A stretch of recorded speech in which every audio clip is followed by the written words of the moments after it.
What's going on, America? I'm Graham Allen, and welcome to another episode of Real America. There's a lot of stuff going on, like a lot of weird Zoom meetings. Including the Wampanoag tribe of Gayhead Aquina. I think I learned this in middle school. Or 5th grade. Can I say this in Spanish? So should I read just this line or the whole thing? My God, what a crap show that is. From pre-recorded videos to technical difficulties. Good evening. I'm Congressman Jim Clyburn here in historic. Good evening.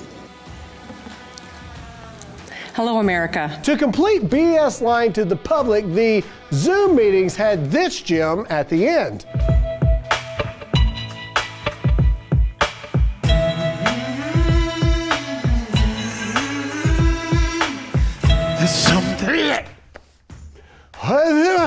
Is it just me, or is since Harvey Weinstein was arrested, production value has taken a little bit of a decline? Bill Clinton had his moment to shine when he said this. A presidential election is the world's most important job interview. Wait. Play that again? A presidential election is the world's most important job interview. To talk about all the people, to talk about the sanctity of the White House. Bill Clinton was the original controversial taking a knee. Damn! Bill, Monica was 19, you freaking creep. However, it's not quite as bad as the recent allegations of the fantasy island trips that you may or may not have been taking. I did not have sexual relations with that woman. Why are we listening to this guy? I mean, seriously, Kevin Hart got kicked off the Oscars for a homophobic tweet 10 years in the past. This dude is literally under investigation about Epstein Island, but he is a key speaker at this Zoom event. Really? Nobody?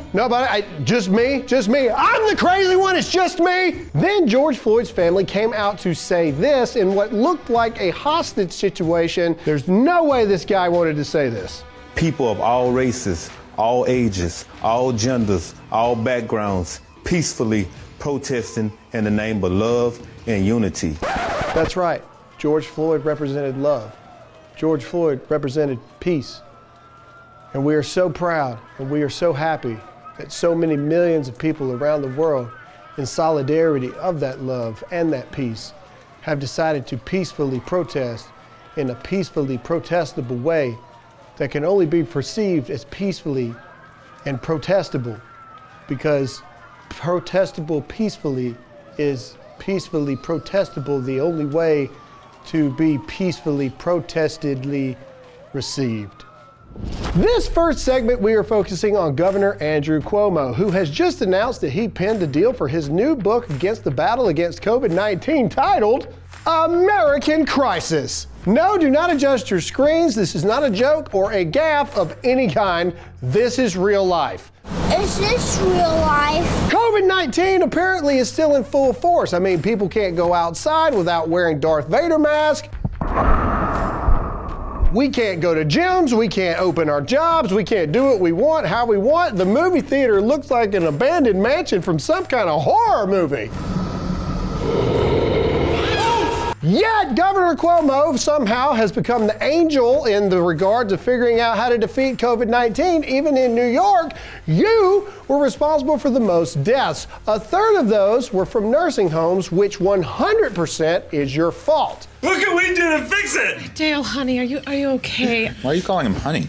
For those of you who don't know how books work, you can't just get a book. You have to actually pitch it to a publisher.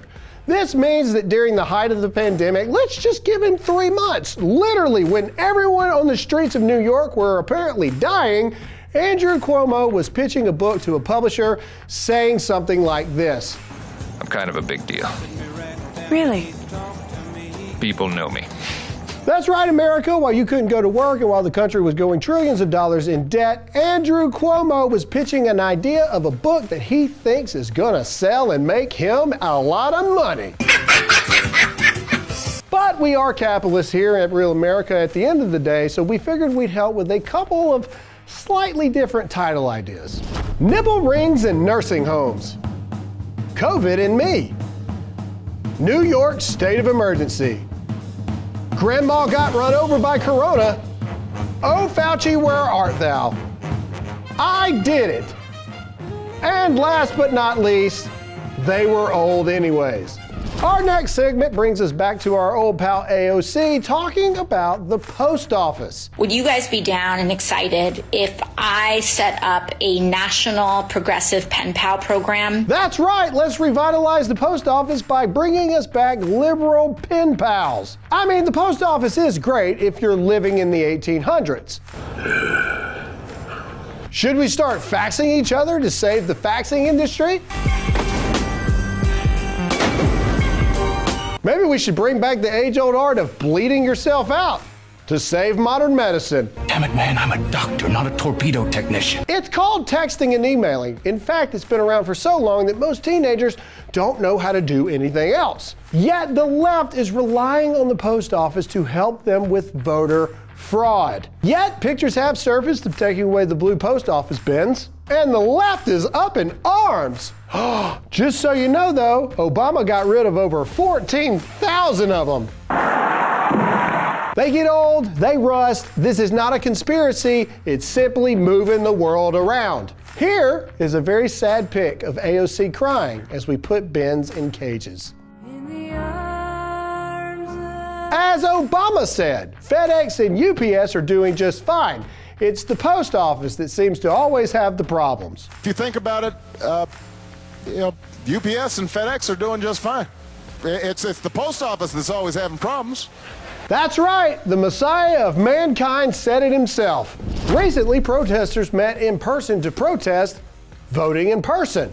Yes, you heard that right. These people are so afraid of getting out of their homes to have to go and vote for the leader of our country that they're actually getting out of their homes to protest not having to get out of their homes to vote for the leader of the country. You just blew my f***ing mind. That's right, kids. COVID is so scary that people literally don't want to get out of their house. Unless, of course, it's to tell people in person that COVID is so scary that they should not be outside of their house. We decided to come up with a list of other things to protest to go along with these geniuses. Protesting obesity at McDonald's while eating a Big Mac. Hey, fatty, put it down. Protesting a friend's party you weren't invited to by just showing up. Hey, Mark, thanks for the invite, bro. And by the way, social distancing? Protesting sports while at the big game. Woo! Touchdown! I mean, the owners are basically slave owners of our day, but you know, go team.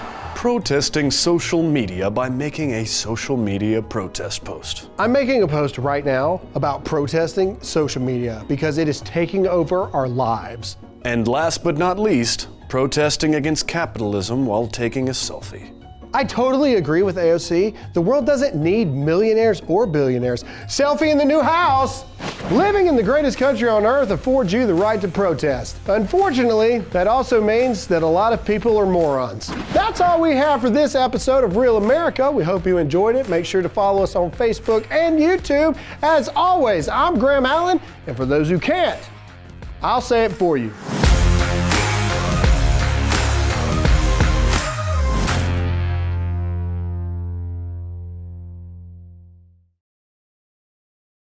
What's up, guys? Graham Allen here. If you liked the video you just watched, be sure to subscribe to the official Turning Point USA channel to keep up with everything we've got going on now.